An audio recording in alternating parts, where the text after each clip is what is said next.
빌립보서 1장 1절부터 2절 말씀입니다. 우리 다 같이 읽을까요? 시작.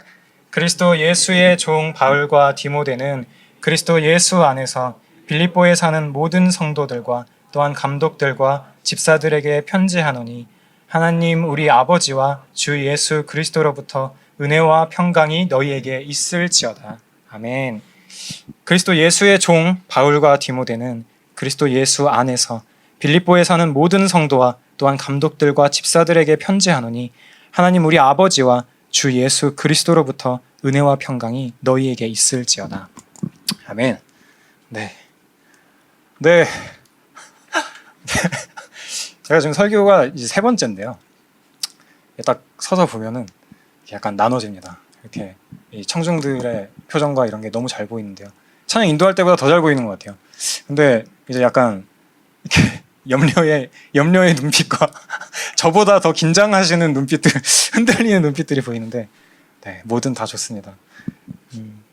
네, 여러분들은 요즘에 어떻게 지내고 계십니까? 저는 이제 저번 학기 마치고 이제 화요일부터 2학기가 시작됐어요. 여기 있는 이제 형제도 저랑 같이 수업을 듣고 있는 형제가 있는데, 근데 계속 비대면으로 수업을 듣고 있는 바람에 지금 내가 공부를 제대로 하고 있는 것인지 지금 나는 뭐 이대로 괜찮은 건가 뭐 그런 생각들을 하기도 하고 뭐 때로는 절망도 하기도 하고 그러면서 네, 시간을 보내기도 합니다. 저번 학기 때는 이제 재밌는 과목들도 있었어요. 뭐 어거스틴 신학 입문이라는 과목도 개인적으로 너무 재밌었고 되게 이제 유익한 과목이었습니다. 근데 저번 학기 때는 전부 다 비대면은 아니었고 한 3주 정도였나요? 한 4주 정도 이제 학교에 가서 동기들과 함께 이렇게 뭐 예배도 드리고 같이 뭐 그 수업을 듣고 하는 시간들이 있었어요. 이제 물론 이제 진짜 너무 저희가 특히 저희 이제 신대원 기수 학생들이 되게 같이 시간을 보낼 수 있는 그게 정말 짧았거든요. 코로나가 바로 터져버리는 바람에 그래서 아직도 서먹하는 사람들도 많고 막 그런 상황인데 근데 되게 반가웠어요. 그냥 오며 가며 얼굴이라도 보고 해서 되게 좋았죠. 물론 이제 그래도 감사하게도 이렇게 코로나 와중에도 저희가 이제 가서 수업도 듣고 할 수 있어서 되게 좋았는데 이제 아쉬운 게 있었죠. 이 코로나라서 이제 목사님이 그렇게 자랑하시는 이제 저녁에 치킨을 뜯으면서 이 신학을 논하는 그런 시간을 가질 수는 없었어요. 네, 너무 아쉽게도 그런 시간을 가질 수는 없었죠. 근데 이제 기숙사 사용하면서 여러 동기들과 조금씩 친해지기도 하고 그 사람들과 교제를 나누면서 좀 느끼게 된 것들이 있습니다.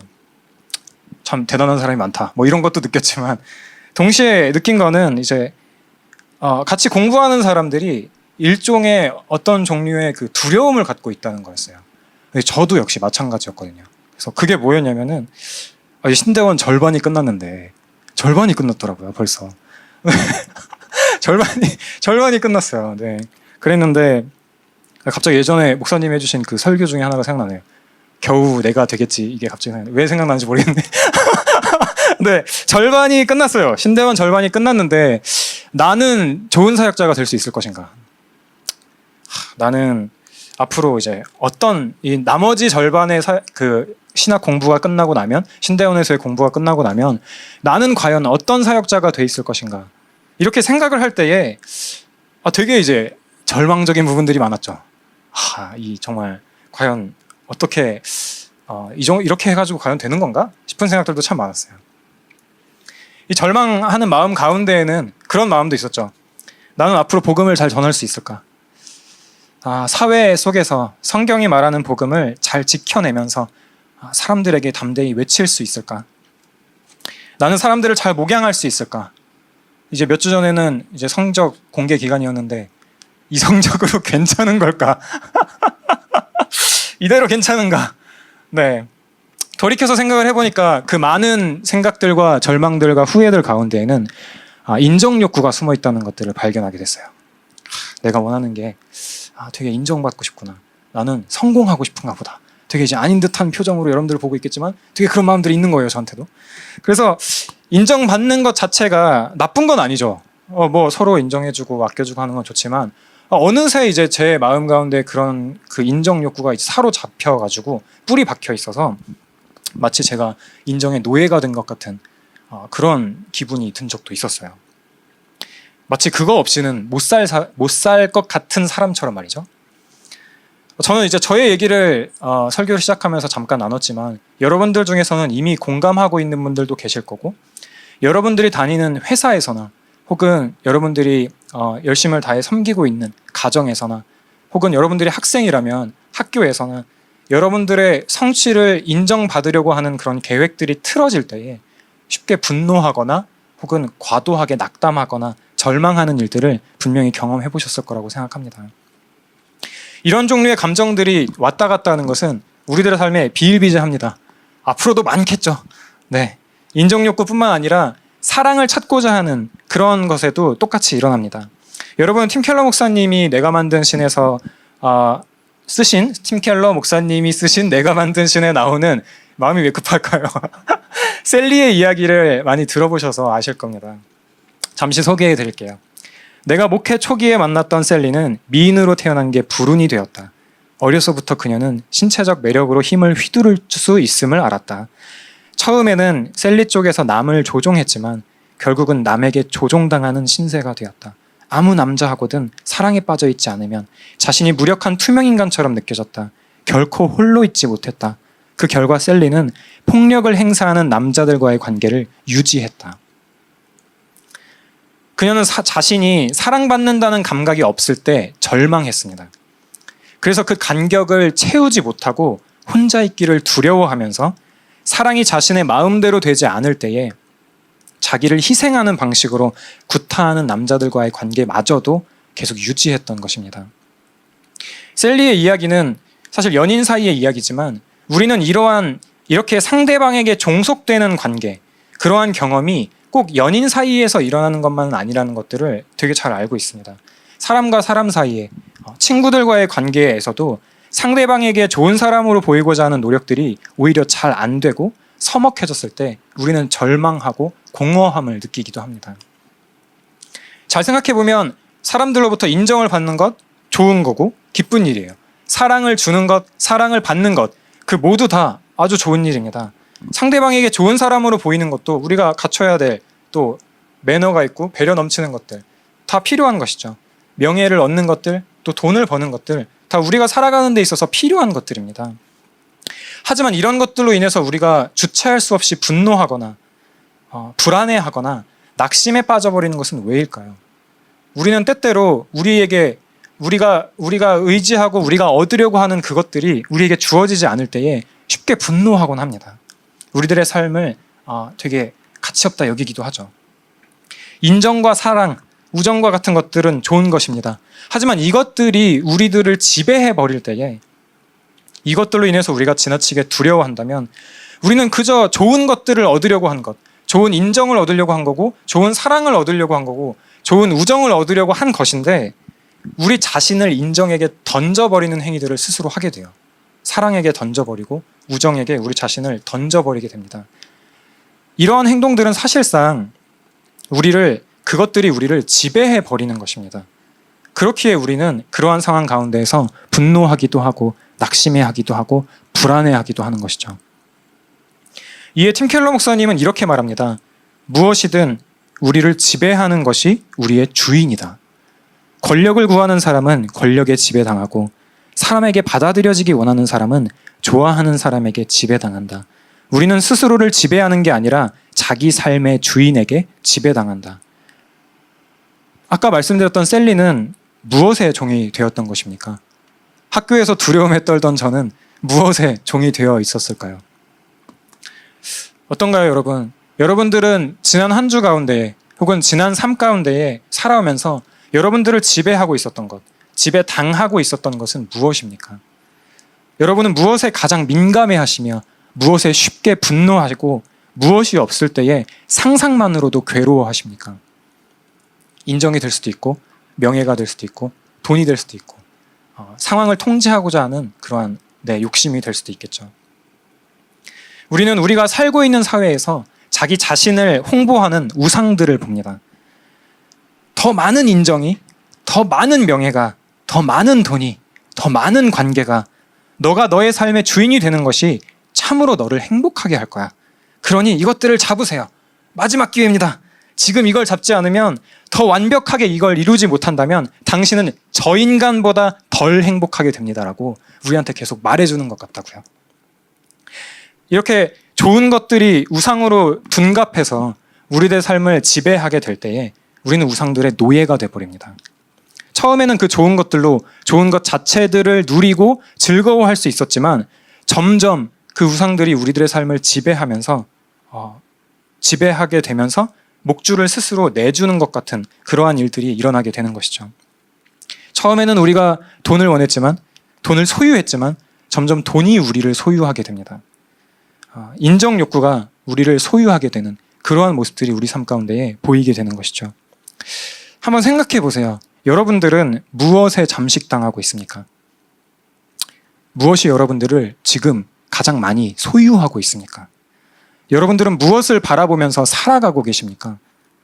여러분이 가지지 못한다고 생각할 때에 잠시 생각하는 것만으로도 가장 가슴 아픈 것은 어떤 것입니까? 우리는 이렇게 무언가의 종처럼 살고 있음을 알 수 있습니다. 그것들 자체로는 우리에게 이롭지만 그것들의 종이 될 때에 우리는 잠시도 쉴 수 없고 참된 평강을 얻을 수 없음을 많이 경험해보고 알 수 있습니다. 오늘 함께 읽은 본문은요, 바울이 복음을 전하다가 투옥된 상태에서, 감옥에 갇힌 상태에서 쓴 편지입니다. 옥중서신이라고 불리기도 하죠. 그 중에서도 오늘 읽은 1절과 2절의 말씀은 인사말에 해당하는 부분이에요. 여러분들도 편지를 한 번쯤은 다 써보셨으리라고 생각을 하는데, 네, 편지를 써보셔서 아시겠지만 편지의 처음에는 받는 사람이죠. 네, 받는 사람을 기록하고 마지막에는 뭐 누구누구로부터 뭐 이렇게 하면서 글을 쓰곤 하는데, 그렇게 하는데 고대에 이제 빌립보서가 쓰일 당시에는 편지의 제일 처음에 보내는 사람과 받는 사람을 모두 다 기록해요. 우리가 방금 읽었죠. 그러니까 오늘 본문을 보낸 사람은 누군가요? 그리스도 예수의 종 바울과 디모데. 그리스도 예수 안에서 누구에게 보내는 거죠? 빌립보에 사는 모든 성도와 또한 감독들과 집사들에게 편지하노니. 이렇게 바울도 편지의 처음에 자신의 신분과 이름을 밝히고 있어요. 나는 이런 사람입니다. 나는 이런 바울이에요 라고요. 근데 재밌는 사실은요, 바울이 자기 자신을 소개하는 부분이에요. 뭐라고 소개하고 있나요? 그리스도 예수의 종입니다. 이게 말이 이쁘게 쓰여서 종이지 노예예요, 노예. 그리스도 예수의 노예라고 자기 자신을 소개하고 있는 거예요. 바울과 빌립보 교인들의 사이가 아무리 좋았다고 하더라도 어떻게 보면 이 인사말에 해당하는 부분, 인사말에서도 자기 자신을 표현하는 이 부분은 작은 이력서라고도 볼 수 있는, 자기 자신을 굉장히 잘 드러낼 수 있는 그런 부분인데, 그 부분에 자신의 이미지를 결정할 수도 있는 그런 부분에, 그리고 편지의 가장 처음 부분에 자기 자신을 노예라고 하고 있어요. 다른 서신서에서는 참 많이 보였던 사도라는 말조차도 여기서는 생략을 하고 있습니다. 다짜고짜 그리스도 예수의 종, 나 바울은 이라고 이야기를 하고 있는 거예요. 그 편지의 가장 첫 부분에 나는 노예입니다 라고 이렇게 기록을 하고 시작하는 이 빌립보서, 차라리 우리들의 생각엔 바울의 그 거대한 학력을 자랑하면서 나는 가말리엘 문화에서 그 중에서도 탑을 찍었던 바울입니다 라고 했다면 뭔가 더 많은 사람들이 그 편지에 귀를 기울이고 이런 대단한 인간이 이런 글을 썼단 말이야? 하고 더 유의 깊게 더 주의해서 그 편지를 읽어볼 것 같은데, 바울은 그러지 않았어요. 왜 그랬을까요? 도대체 왜 자기 자신의 그런 충분히 써도 허위 사실도 아니고 실제로 정말 학적으로도 뛰어났던 사람인데 왜 그거를 쓰지 않고 그리스도 예수의 종이라는 말들을 썼을까요? 여러분은 물건의 가치가, 어떤 것들의 가치를 판단할 때에 그 물건들 자체에도 있지만 누구의 소유냐에 따라서 그 가치가 달라진다는 점들을 아주 잘 알고 계실 겁니다. 예를 들어서 저는 핸드폰을 이제 아이폰 12 미니를 쓰고 있습니다. 근데 이것과 2007년도에 애플 프레젠테이션에 썼던 그 스티브 잡스 형님이 쓰셨던 그 이제 막 나온 아이폰 1, 그 둘의 이제 가치를 비교했을 때 여러분이라면 어떤 거를 선택하시겠습니까? 우리 장안의 화제 재하 형제는 어떤 걸 선택하시겠어요? 소재하 형제. 잡스 형님 거를 선택하시겠죠. 고마워요. 혹시라도 이거 할까봐 계속 이거 어떡하지 막 이러고 있었는데, 네, 그렇죠. 바울도 역시 그 사실을 알고 있었던 거예요. 자기의 가치가, 자기가 누구에게 속해 있는지요. 그리스도 예수의 종이라는 것, 그분의 노예라는 것, 그것은 자신의 주인이 누구라는 말입니까? 난 그리스도 예수의 종입니다라고 한다면 그리스도 예수께서 자신의 주인이 된다는 것과 같은 의미잖아요. 바울은 그 사실들을 정말 귀하게 여겼습니다. 그리스도 예수의 종이 된다는 게 예수님께서 오케이, 종들 다 나와. 다 나와. 너네들은 주 7일 매일 아침 5시 반에 여기 회당 앞에 모여서 유대인들 다 한 대씩 때리고 야근하고 야근 수당도 없이 열심히 죽도록 나를 위해서 일해라 이 노예들아. 이렇게 만약에 예수님께서 그들을, 그러니까 바울과 그 바울을 따르던, 예수님을 따르던 그 제자들을 그런 방식으로 대했다면 바울이 이거를 이렇게 썼을까요? 그렇지 않았겠죠. 자신의 정체성을 이렇게 자랑스럽게 그리스도 예수의 종이라고 말하지 않았을 거예요. 쓰더라도 아주 저 편지의 귀퉁이에 보일락말락하게 아주 자그마하게 그리스도 예수의 종 바울, 이 정도로만 썼겠죠. 네. 그리스도 예수의 종이 된다는 것은요, 예수님께서 죄인들에게 이렇게 말하는 것과 같습니다. 얘들아, 나는 성부 하나님, 성령 하나님과 함께 그 어떤 것도 존재하기 전에 영원한 행복을 누리고 있었단다. 그때 그 행복과 기쁨은 이루 말할 수 없었어. 그 기쁨이 흘러넘쳐 이 세상을 만들었고, 세상을 만들 때 내가 있었단다. 너희는 나와 함께 할 수 없을 정도로 타락했고 도무지 어울릴 수 없을 정도로 망가져 있으며 너희들의 어떤 행함도 내게는 값어치가 없지. 나는 지금도 앞으로도 영원토록 세상을 다스릴 거야. 내가 그런 존재인데 나를 팔아 그 값으로 너를 살게. 이렇게 말씀하시는 것과 같습니다. 바울이 자신을 예수 그리스도의 종이라고 자신을 소개할 때는요, 자신을 어떤 특권층의 모습이나 어떤 황제 아래에 있는 그 권위를 의지하는 어떤 사람의 그런 모습으로 자기를 드러내려고 하는 것이 아니라 하늘과 땅의 주인이신 그 모든 권리를 가지신 분께 자신이 있음을 선언하는 거였습니다. 그리스도 예수의 종 바울은 이라고 말할 때 말이죠. 그러면서 자기 자신과 자기 존재, 자신의 사명과 자신의 모든 활동들이 그의 주인이신 그리스도의 관점으로 보고, 그 모든 활동들을 그의 주인이신 그리스도의 관점으로 보고 그 안에서 정의 내린다는 것을 의미합니다. 자기 자신의 정체성을 자신의 소유나 사람들의 인정해 두지 않고 그리스도의 소유라는 관점으로 보았던 것입니다. 이것은 그리스도 예수 안에 있는 모든 사람들에게 큰 위로와 도전을 줍니다. 우리가 그리스도 예수 안에 있다면 이제 우리는 우리 앞에 있는 고난을 그 원래의 목적대로 똑바로 바라볼 수 있게 됩니다. 예수 그리스도의 종 된 우리가 그리스도의 관점으로 그것들을 바라볼 수 있고요. 우리의 존재 자체를 그리스도의 관점으로 바라볼 수 있습니다. 우리에게 주신 사명과 모든 일들을 그리스도의 관점으로 바라볼 수 있어요. 그 모든 것들은요, 우리 안에 착한 일을 시작하신 이가 그리스도 예수의 날까지 이루는 데에 사용될 것입니다. 여러분, 무엇을 두려워하고 계십니까? 무엇을 해야 할지 몰라 소위 애매한 시기를 보내고 계십니까? 혹 고난 가운데에서 그저 울고 계십니까? 그리스도 예수를 바라보십시오. 그분이 저와 여러분들에게 어떠한 지위를 허락하여 주셨는지를 기억하십시오. 우리가 그리스도의 소유일 때, 우리가 그분의 것일 때, 그분은 우리를 포기하실 수 없으십니다. 우리와 같은 죄인을 종으로 자신의 소유로 삼기 위해서 그리스도께서 행하신 일들을 한번 같이 살펴봅시다. 이 모든 것들을 위해 그리스도 예수께서 행하신 일들, 그리스도께서는 참으로 하나님이십니다. 아무것도 없을 때, 시간조차 존재하지 않을 때에도 존재하셨던 분이며 존재에 있어서 시작과 끝이 없으신 하나님이십니다.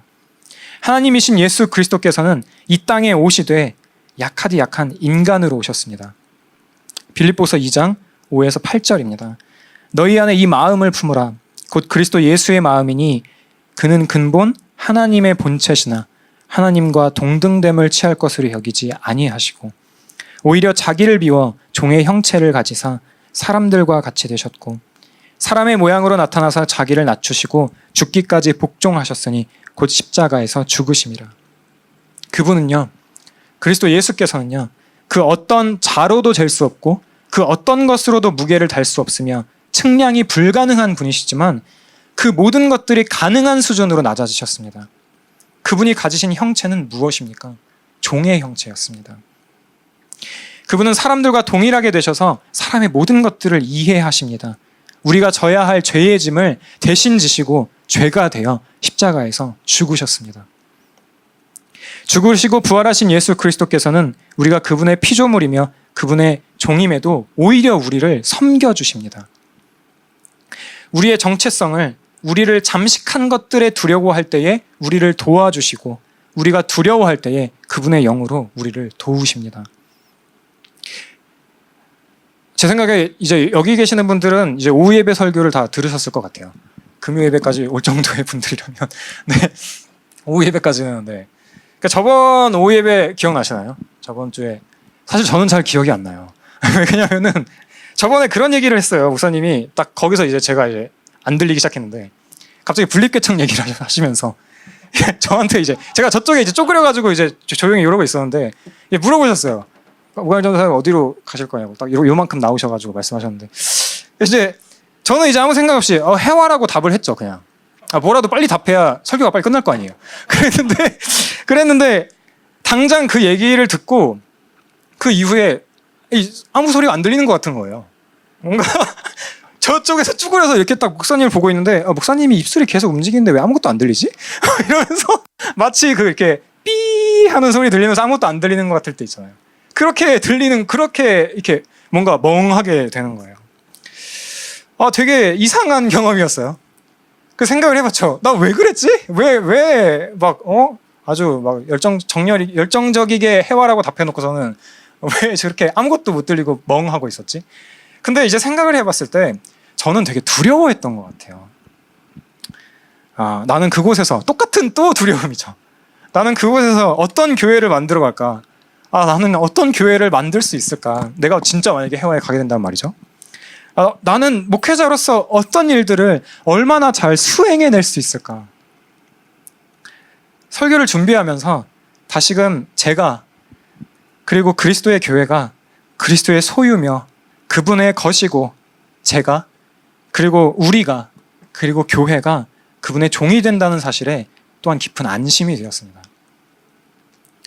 왜냐하면 그리스도께서는 지금까지 그리고 앞으로 제가 일함으로 보일 수 있는 그 어떤 크기의 사랑보다 더 큰 사랑을 이미 우리에게 보이셨기 때문입니다. 삼위 하나님의 그 영원한 기쁨 안에 있는 그 영원한 교제를 뒤로 하고 스스로 낮아지기를 택하셔서 이 땅 가운데 오시고 십자가에 달려 죽으신 그 그리스도 예수께서 그런 그분이 자신의 교회를 버리시겠습니까? 그런 그분이 우리를 버리시겠습니까? 그런 그분이 당신을 버리시겠습니까? 절대로 그럴 수 없습니다. 절대로 그럴 수 없습니다. 그분은요, 우리처럼 사랑했는데 지금은 아니야.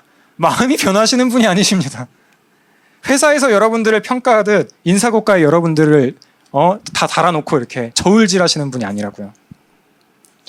여러분들의 거룩의 수치를 판단하시면서 오강일에는 내가 특별히 목회자 자녀로 태어나게 해가지고 빡세게 교육을 시켜가지고 엄마 뱃속에서부터 교회를 다니게 하고 그 다음에 교회를 함부로 떠나지 못하게 아주 소심한 마음을 넣어놔야겠다.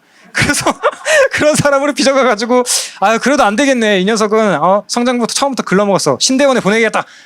그래도 안 되네. 안 되겠다. 사역자로 불러야겠다. 그런데 아직도 요 모양 요 꼴이야? 안 되겠네. 제명 처리하도록 해야겠다. 이러시는 분이 아니라고요. 우리 하나님은 그런 분이 아니십니다. 여러분, 하나님께서 자기 백성을 버리시려면 어떻게 해야 되는지 아시나요? 하나님께서 자기 백성, 심지어 그 하나님을 다 온전히 신뢰하지 못하고 연약하게 신뢰하며 부족하게 가끔 가다가 의지하는 그러한 사람들을 향하여서도 그런 사람들을 버릴 일들은 전혀 일어날 수 없습니다. 절대로 일어날 수가 없습니다. 왜냐면요, 하나님께서 자기 백성을 버리시려면 그리스도 예수를 버리셔야 해요. 그리스도 예수와 관계를 끊으셔야만 하는 것입니다. 왜냐하면 그의 백성들은 그리스도 안에서 완전한 연합을 이루고 있기 때문입니다. 그래서 그리스도를 버리셔야만 그 백성들을 포기할 수 있는 것입니다. 이런 일이 우리가 믿는 하나님께서 행하실 수 있는 일이라고 생각하십니까? 절대 그렇지 않죠. 절대 그렇지 않습니다. 그리스도 예수 안에서 그분의 소유된, 그분의 종된 자들에게 하나님의 판단하시는 저울들은 항상 율법의 요구와 죄의 책임에 대해서 완전 만족됩니다. 그렇기 때문에 우리 역시 그리스도 예수 안에서 삼위 하나님과 더불어 교제할 수 있는 것이죠. 그리스도 예수의 종이라는 정체성은 그리스도께서 자기 자신을 주고 사신 자들이라는 말과 같은 말입니다. 세상에 어느 주인이 이런 사람이 있습니까? 세상에 어느 회사 사장이 자기 자신이라는 값을 주고 종을 구입하고 종을 고용하고 직원을 고용하겠습니까? 세상에 어느 신이 자기 자신을 내어주고 피조물을 구하겠습니까? 우리의 주인이 되기 위해 자기 자신을 종으로 내던지신 그리스도 예수를 바라볼 때요, 우리는 우리를 둘러싼 세상을 우리를 괴롭게 하려는 하나님의 계략으로 보지 않고 우리를 위한 하나님의 선하신 계획으로 볼 수 있습니다. 그리스도께서 그의 종들을 결코 버리지 않으실 것이기에 그분께서 종으로 오셔서 이미 완성하신 일들을, 이미 예비하신 승리를 그의 백성들에게 주실 것이기에 고난마저도, 죽음마저도 유익하다라고 고백할 수 있게 되는 것입니다. 저와 여러분은 무엇의 종으로 살고 있습니까? 무엇의 노예로 살고 있습니까? 죄인들을 향해 거저 나아오라 부르시는 그리스도의 아름다움을 볼 때, 그리고 그분께로 나아갈 때 우리는 기쁨으로 그분의 종이 되길 자처할 것입니다. 아니, 종이 아니더라도요, 그분과 관련된 것이라면 종 중에서도 제일 학급이라고 할지라도 원하지 않겠습니까? 거저 나아오르는 그분을 향하여 말이죠. 그리스도께로 나아오십시오. 그리스도께서 자신에게 나아오는 자들을 위한 죄값을 모두 다 치르셨습니다. 마지막으로, 이름도 참 어려워요, 오거스터스 톰 레이디의 찬송 가사를 읽어드리고 마치도록 하겠습니다.